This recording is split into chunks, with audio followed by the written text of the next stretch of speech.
Right guys, welcome to I suppose part one of the this video I'm going to put up. I'll put up a second video obviously straight after. This video I'm going to go through my army choice of a game I recently just played. I'd like to just have a quick massive thank you for striking Scorpion 82. I recently played a game against with him and against his brother, an Apocalypse game. Hopefully we'll get these two videos out at the same day. So yeah, if anyone in England has the opportunity to go and play Striking Scorpion or Luke Barker, as I know him by, I'd definitely recommend it. The gaming club is very welcoming. Really nice guy. Luke is, his brother's a really nice guy. Yeah, we literally had an absolute blast playing the game. The only downside is I was on a bit of a time limit. Well, would have liked to have got maybe another turn out of the game, but time was running out, and I had to go because I had a 3-hour travel ahead of me, and driving home with two screaming kids in the car would seriously do my head, and I'd probably end up chucking them out the window. So yeah, I'm just gonna. This is an army list that I took. On Luke's video there is a obviously I go through what I took there, but in this video I'm just going to go through a little bit more in depth what I took and why I took it. So yeah, let's get started. Right, first choice, we'll start with HQs. Where are we going? Right, this will be my this is my Archon. So he was obviously standard Archon. He had a shadow field. He had a power weapon, although he was armed with an agonizer. I decided to go for a power weapon. I was struggling for points. He's armed with a webway portal and a haywire grenade. Obviously shadow field. Like I say, if you've not seen my reviews, by all means go and see it. They are really, really enjoyable. Quite good fun to have seen really. Shadow field, 40 points, really good. 2+ invulnerable save. Why wouldn't you take it in the first place? It's really good if you've got the points. Power weapon, like I say, he only had a power weapon because I couldn't afford an agonizer for him. I wasn't too fussed really for the agonizer. It would have been nice, but I played against Imperial Guard, so they were all toughness 3 anyway. Me being strength 3, so I was forced to wound anyway. So it didn't really bother me that way. The webway portal. The reason why I gave him a webway portal is because he was in a unit of Grotesques. So literally they would deep strike, turn 2 and not scatter, so I can literally place them wherever I want on the board, where they're going to be best suited, which was. Yeah, if you've seen the battle report, which I hope you have, go and watch it. It was a really enjoyable game, really fun to play. They literally deep struck right in the middle of the Imperial Guard battle line. Haywire grenade. It's just in case he gets any close to a vehicle, really. Grotesques are good at killing light vehicles, but only being strength 5, they're going to need 5s to glance, 6s to penetrate light. Rear armour of vehicles. So Imperial Guard, most of them are 10 or 11, but I thought I'd take the haywire grenade for bigger things like Bane Blades or Stormlords or whatever they're called, basically. So yeah, so that's pretty much it for him. I could have fleshed him out a lot more, but I decided against it in the end. Alright, the other HQ choice was another Archon. This guy obviously this guy's even more basic. He's armed with haywire grenades, a webway portal and animus vitae, which unfortunately didn't work. I was gutted it didn't work. It's 20 points basically thrown away, but it's that chance you take. His job is to literally deep strike with 3 Medusa. Obviously these are witch models, but what I have done is let's see if I can't do this. Oop. Let's have a look. Yeah, so I've done basically how I've modelled these is just a standard witch, cut off the weapons, and I've put bandages over their eyes.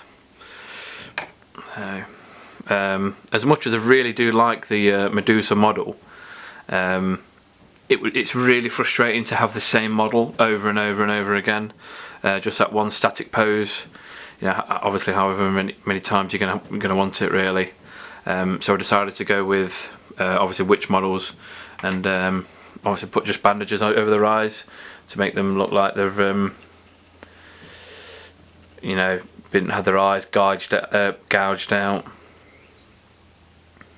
Yeah, that's back in focus. So like I said in the previous video, I'm tinkering with the new camera. So yeah, so literally he deep strikes with these three lovely ladies, the Medusa, and his job is to literally deep strike, throw the animus vitae, and increase that power from pain straight away by 1 turn. But it hit, but unfortunately, like an absolute douche, I rolled a 2. Obviously needing a 3 to wound it is, you know, it's AP2, so if it wounded, it was basically going to kill a guardsman. That's what I was aiming it for. But anyway, these girls here, when they're deep struck, they basically cause I think it's called an eye blast attack, which is a flame template, strength 4, AP3. So literally marine killers. It worked really well against. Unfortunately, they were only against like what were they called, conscripts. I'd have preferred them to have been against a more high value target, but the conscripts were literally going to be a pain in the arse. Because I think James had 50 with a Lord Commissar, so they'd have been stubborn. So if I got into combat with 50 of these conscripts, you know, I'd have been literally in the fight with them all game. And as you can see, when you watch the video, you can see that I pretty much was. I really underestimated them. I charged my unit of Inca into them, and they were just there swinging. And I thought the Inca would have been able to deal with them, but you know, they held them up pretty much for the majority of the game. So you know, that 50 conscripts and the Lord Commissar making them all stubborn was just, you know, really, you know, good thinking of on James's behalf, really. It's quite a scary combination, especially when you get, what was it, I think he was going to be able to push out 150 shots, which is quite frightening, really. So yeah, so that's the HQ slot for these. So let's move these guys out of the way. Right, troops choices. Troops choices was quite easy for me, really. I really do like the gunboat idea. So obviously I went for 10 Carbolite warriors with a splinter cannon and a I'm gonna get this right, Cyberite. I can never get the name. I usually just call them boss, just 'cause it's a lot easier. Boss, sergeant, whatever. So yeah, like I say, these guys literally had 10 warriors with a splinter cannon, a Cyberite, which would be the guy in charge with the sword. They come in a raider, so pay the points for obviously the raider, pay the points for the dart lance, because why not? You know, it's 5 points and you're getting a strength 8 AP2 lance weapon against vehicles, so they are really handy. And on the raider, gave it splinter axe, so basically all the splinter weapons are able to re-roll failed rolls to hit. So obviously I'm going to have 9 shots, 10 shots for the Cyberite, and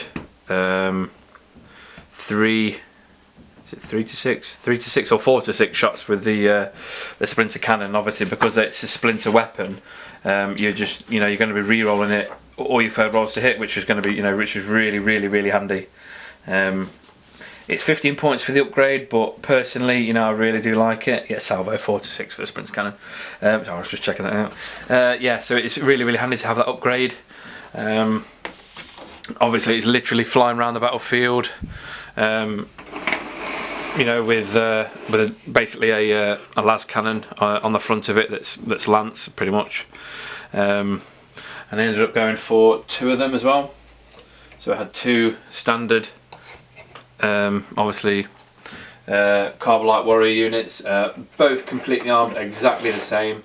As you can see in the deployment, on Luke's video, I decided to put one in my we didn't really have mine and Luke's deployment, but we're just, you know, it is like a little thing. We're like, well, your force comes on from here, my force can come on from here, but obviously I couldn't get all my stuff in basically my little square. I didn't want to bulk them up too much because of James's super heavy vehicles.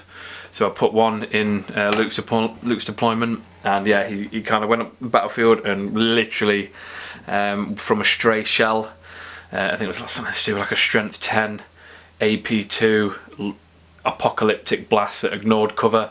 It literally just decimated the raider and all the Carbonite warriors inside. But yeah, the whole logic behind these is they literally fly around the battlefield.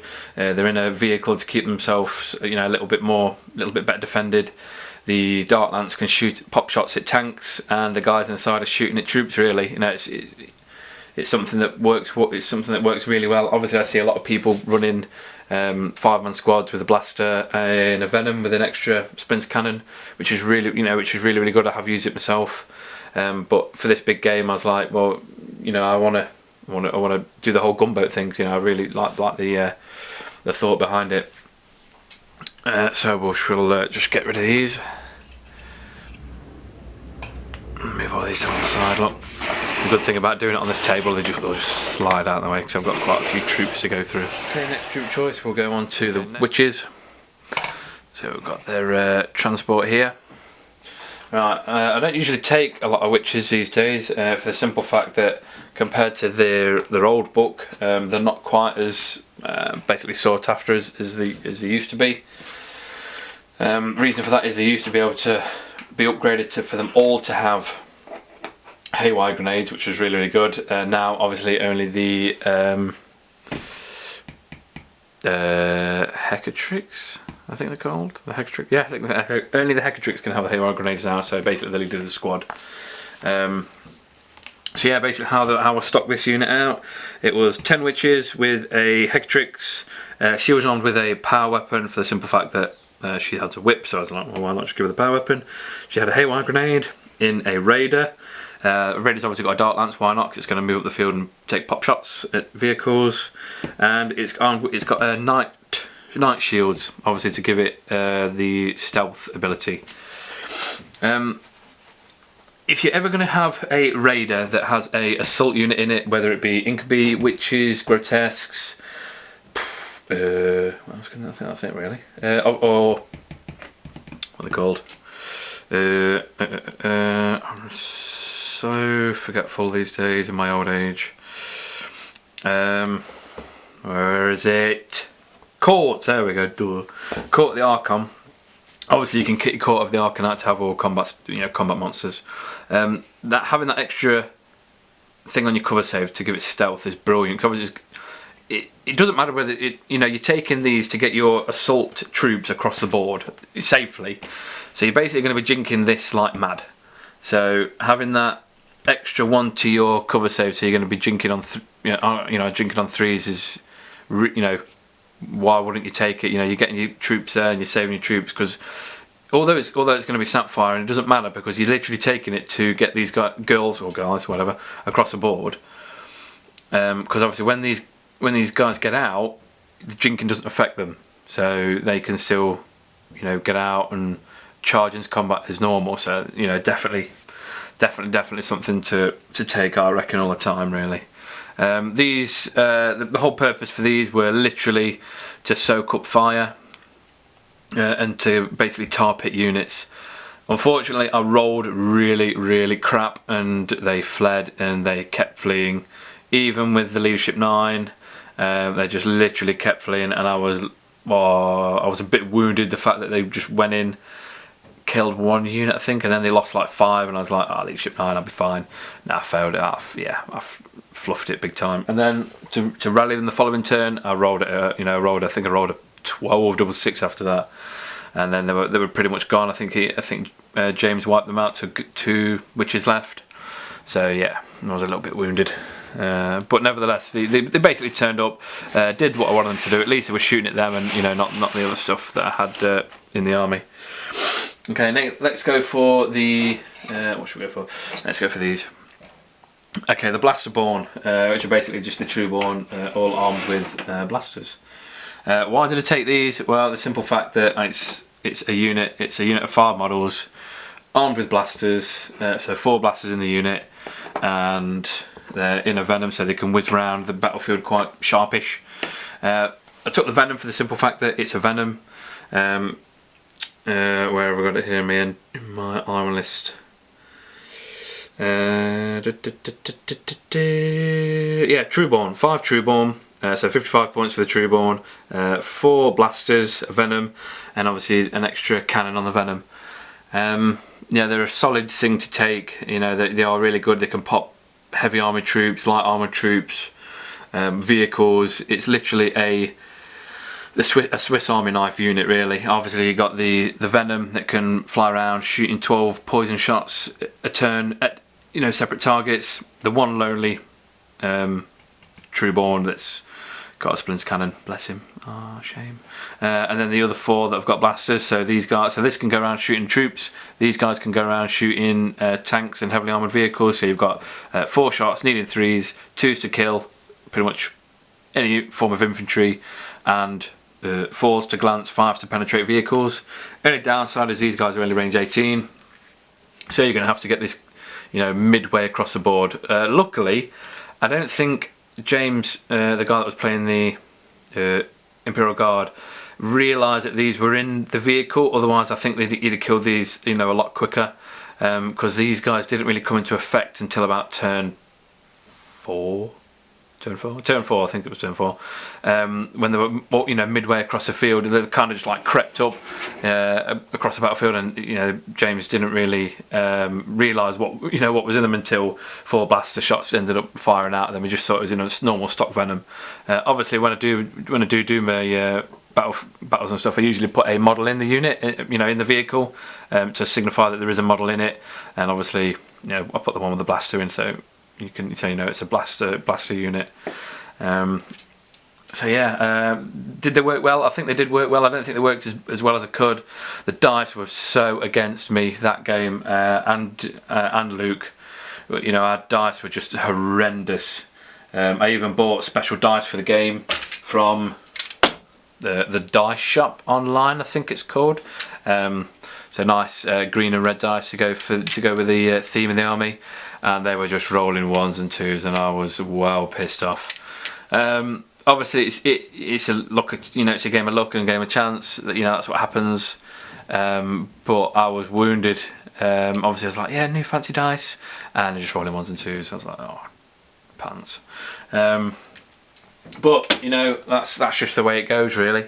Sometimes the dice go for you, sometimes they don't. Okay, next, let's go for the Venoms. I had one Venom, which I forgot to say was attached to the Medusa for the Court of the Archon. I didn't put them in the vehicle, so obviously the vehicle was free to fly around and do whatever it wanted to do. It is armed as it is. It is just a Venom with an extra splinter cannon. I did go for an extra extra 3 as well, for the simple fact that I wanted these to fly around and just literally let off a hail of fire. All of them are armed exactly the same. It is literally a Venom armed with an extra splinter cannon, so they're all flying around, 12 shots each, 3s to hit, 4s to wound any infantry, because it's obviously poison against gargantuan creatures now, because that's all changed, because you've got a wound on 6s, which is crap, because obviously that's the only way I could get rid of gargantuan creatures, really. Anyway, that's a story for another day. So yeah, like I say, the whole job of these was to fly around the board and shoot at infantry, and hoping that my opponent would get pinned, which obviously they didn't, but a lot of them went to ground, and I, because I've never played Imperial Guard before, they were obviously using an order to get back up. Is it get back in the fight? I can't remember what it's called. and obviously once he'd used that order, the Imperial Guard could stand up and then fire as normal, and I was like, oh my god. But at least he was having to use his orders for that rather than, you know, other orders. So I'd rather him use them orders just to get models up. So, you know, standard Imperial Guard infantry, heavy weapons and things like that. Obviously I wasn't too bothered about heavy weapons shooting at these because they just jink. Even if they didn't jink, they're still going to get the 5+ invulnerable save. So yeah, the whole point in them, they work quite well. They survived pretty much all the game really. Happy the way that they turned out. Let's move him over there. Ooh. Right, we'll go to the Scourge. Now, unfortunately, I have only got 1 unit of these painted. I will definitely 5 more are currently on my painting table at the minute. I think any Dark Eldar player should seriously consider taking Scourge. I have commented on a lot of Luke's videos about Scourge, you know, show his Scourge a lot more love. More so than his Hellions anyway. Although the Hellions are really, really nice models, the Scourge in my eyes are just as good, but they're a lot more effective. Scourge, I took 5 Scourge, and 4 of them are armed with Haywire Blasters. You know, it's quite simple. 120 points for 5 models, 4 Haywire Blasters. Against tanks, brilliant. Against infantry, obviously not so good. Haywire Blasters, what, strength 4, AP 4, assault 1. So, you know, but you're basically using these guys to shoot vehicles. The 3s to hit, 2s to glance, basically. 6s, obviously 6s will penetrate, but you basically want to be glancing a vehicle to death. A unit of 5 of these with 4 Haywire Blasters, if you roll well to hit, they're going to wreck a vehicle, basically. My only regret is I only took 5 because I've only got 5 painted. In the battle where I deep struck them right next to James's. I don't know what it is, but it's basically a Baneblade variant. Is it Shadow Sword or I don't know. Either way, a deep struck. It hit, so I didn't have to. They didn't scatter anywhere. 4 Haywire blasts, 4 Haywire shots straight into them. I think I got 3 glancing hits straight away. You know, brilliant. Obviously, it turned and shot them to bits, but there was one left, and obviously he backed off. You know, he kept backing off. And I think he lasted very nearly to the end of the game, just one guy with a Haywire Blaster, because, you know, my opponent couldn't, you know, have a unit dedicated on shooting and killing one guy because there was just, you know, so many other targets on the board. Brilliant unit, Scourge. I would definitely recommend taking them. I do intend on doing at least 5 more, and for me personally, there will pretty much be an auto include in every single one of my army lists that I take, really.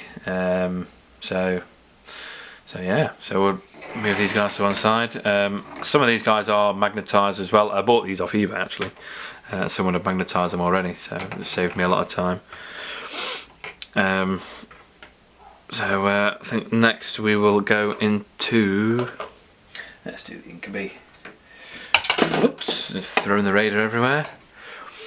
Okay, yeah, Inca came in a Raider, obviously, why not? It's a assault troop, so I'm definitely going to put these guys in the Raider.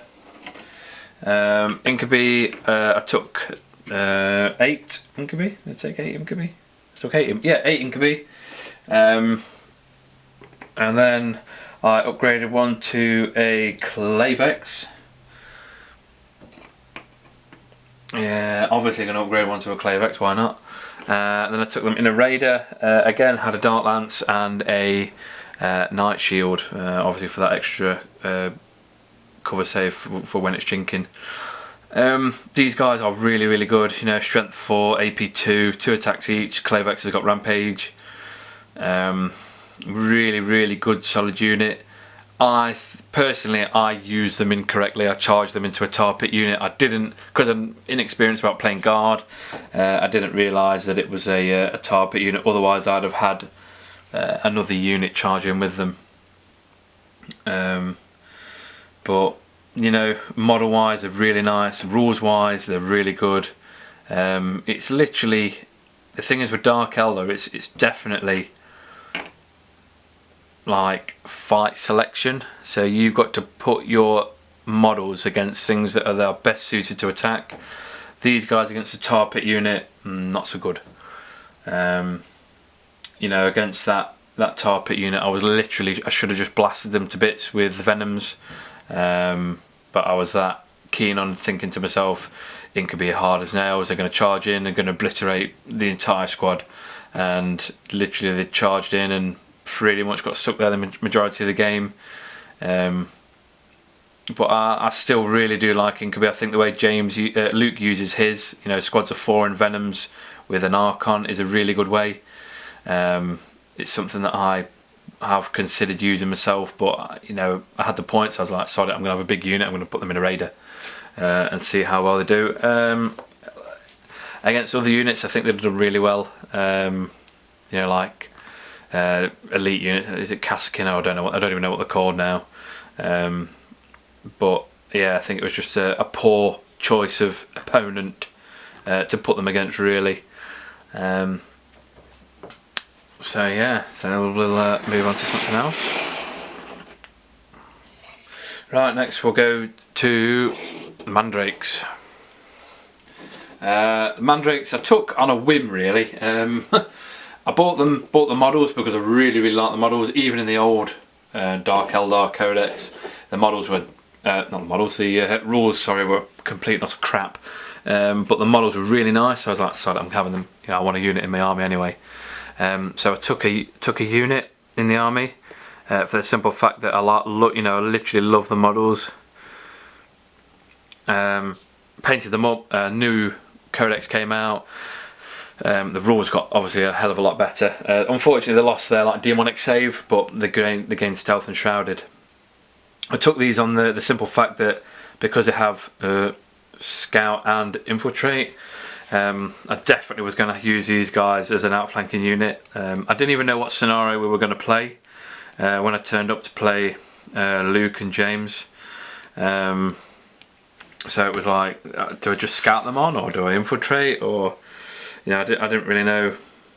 Do they have scout? No, they don't even have scout. They had infiltrate anyway, so I used them to outflank. So yeah, I didn't know what I was going to do with them until I turned up on the day, see what scenario we were playing. Obviously, it was a custom scenario, the one that Luke decided to do, which was really good fun. And straight away, as soon as I heard that these objectives were going to be moving about, it's like, oh balls, what we're going to do about these guys moving at the back of the board. So I was like, right, these guys are going to outflank.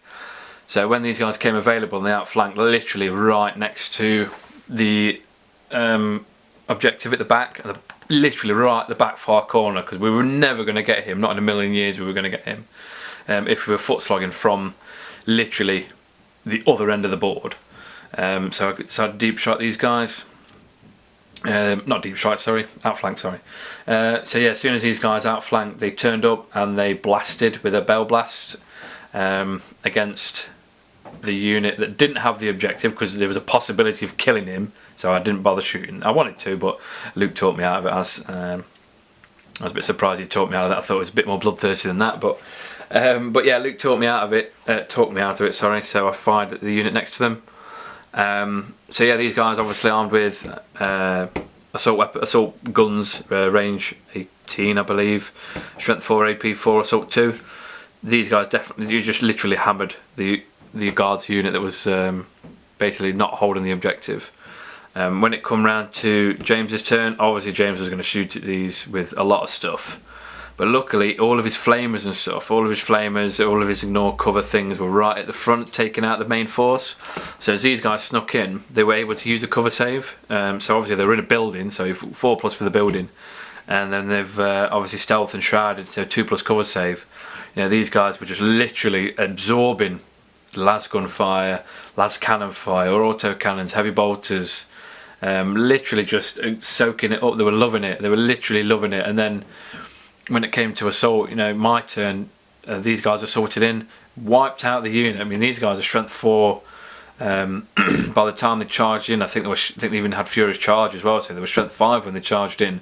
3 attacks on the charge. they literally run in and murdered the unit. I actually think that the unit they charged were pinned. So these guys literally were sneaking around the Imperial Guard as the Imperial Guard were carrying on the floor from being pinned by masses and masses of poisoned darts firing at them.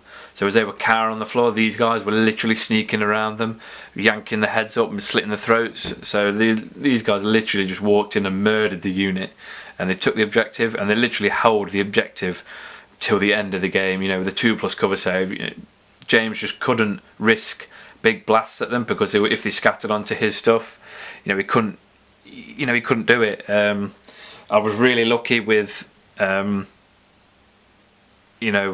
cover saves as well, but I really liked the ways these guys performed. Me personally, I did give them unit of the game, for the simple fact that literally they just absorbed so much firepower. They took an objective that was not that we knew we weren't going to be able to get. I really do like these, and I hopefully you see these a lot more in battle reports. Obviously not just my battle reports, but other people's, that play Dark Eldar's battle reports. I really do like them, and they work really well. So yeah, we'll move these to one side now. Let's go on to the Ravagers. Okay, I took 2 Ravagers, upgraded them both to have 3 Dark Lancers each for the same. Obviously, why not? Because they are literally gunboats. These guys, I was a little bit disappointed. Oh, I've lost a Dark Lance on the front there. That's a bit of crap. I shall have to find that somewhere. Yeah, these guys, I was a little bit disappointed with these, really. 3s to hit, 4s to glance vehicles because of the Dark Lances. I think it was literally, again, mine and Luke's poor rolling. I don't know what we'd done to upset, the dice gods. But we rolled really poorly when it came to penetrating and glancing vehicles and stuff.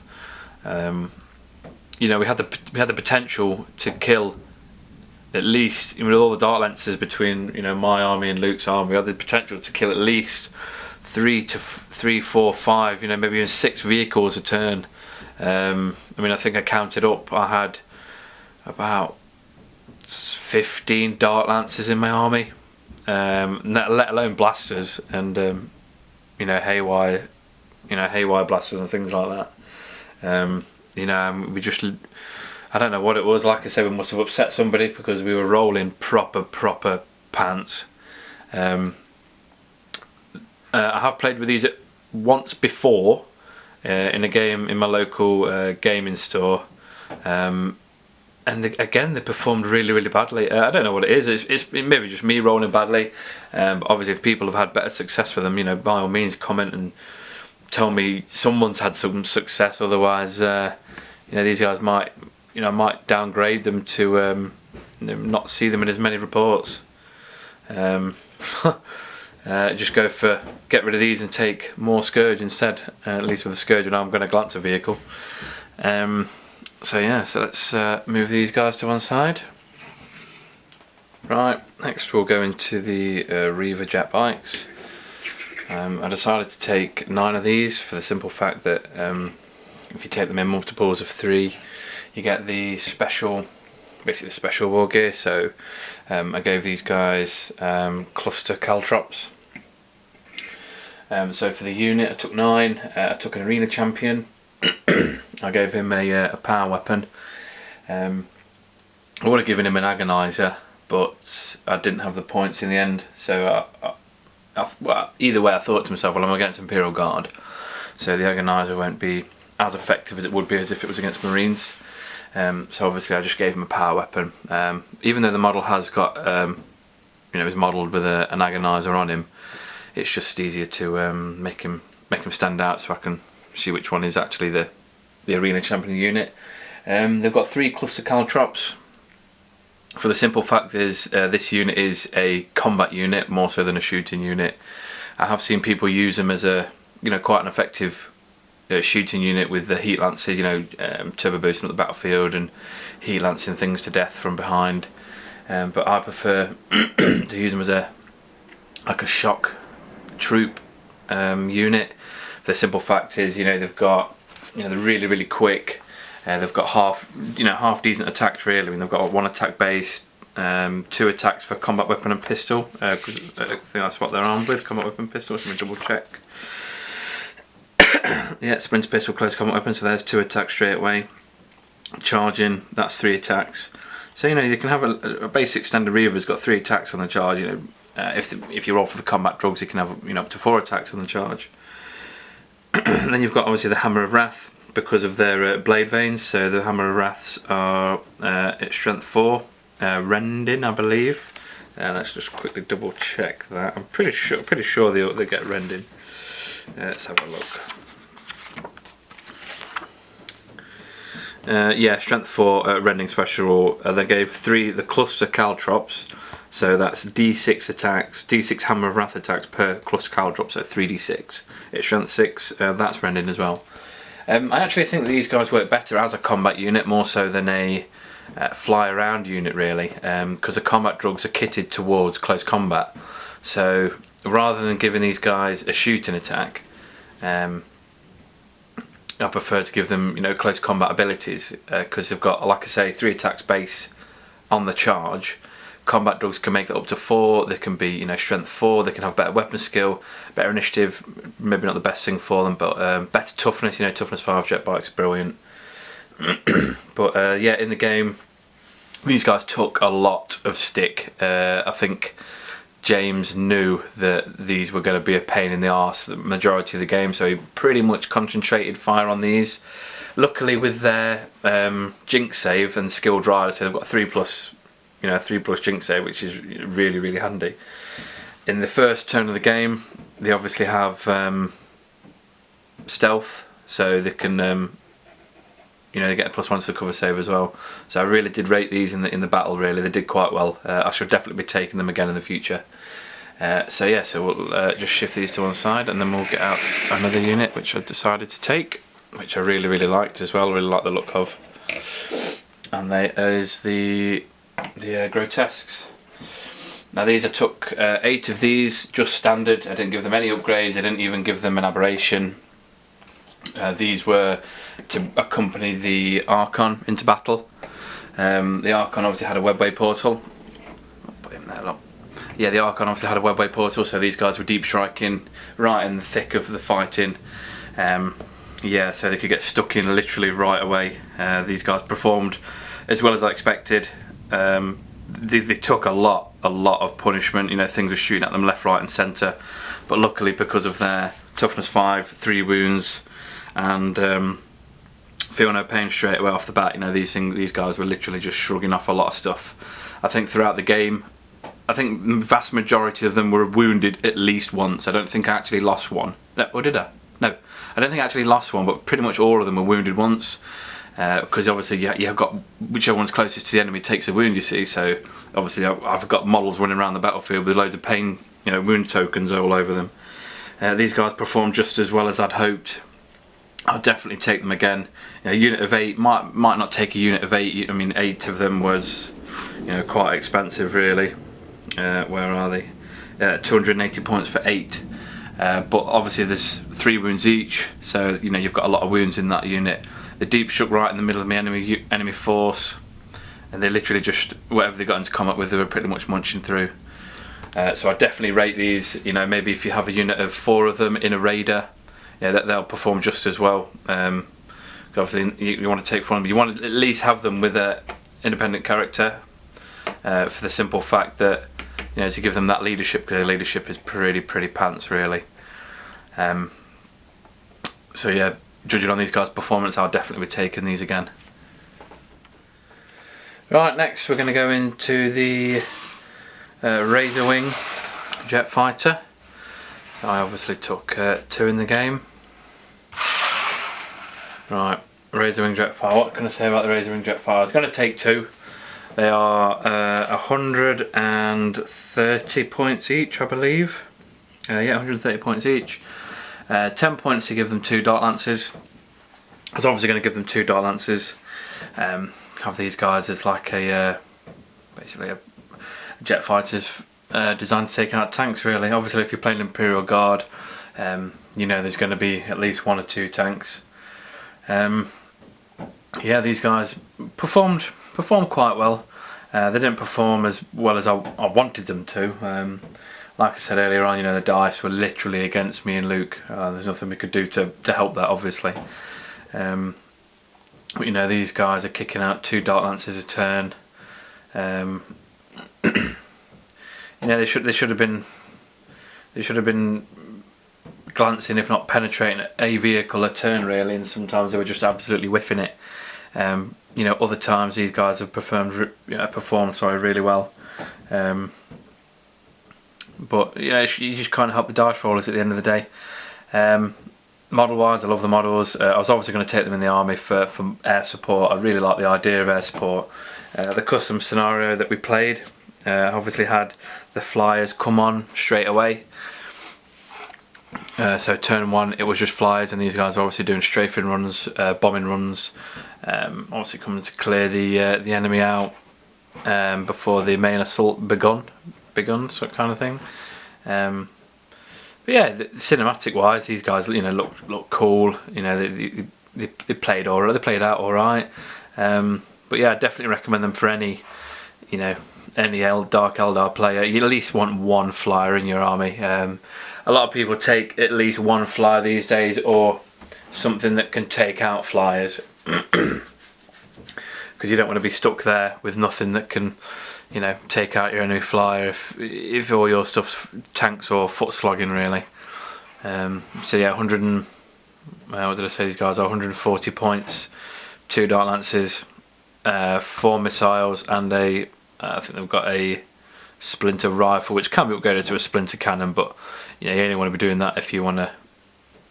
Basically, you leave the Dark Lancers out and take the splinter cannon, or you put the Dark Lancers in and leave the splinter rifle. So you either go anti-infantry or anti-tank. I went anti-tank, and I think Luke does as well. But yeah, on the battlefield, these guys just turning up, paired up like that. Just you know, looks really good, really cinematic. So yeah, so I shall. That was the whole point in these, really, was these guys to fly in and take out tanks and vehicles, and they basically turned up. You know, they did quite well against tanks and vehicles. The missiles did, you know, really well against infantry. So yeah, definitely be taking them again, at least, anyway.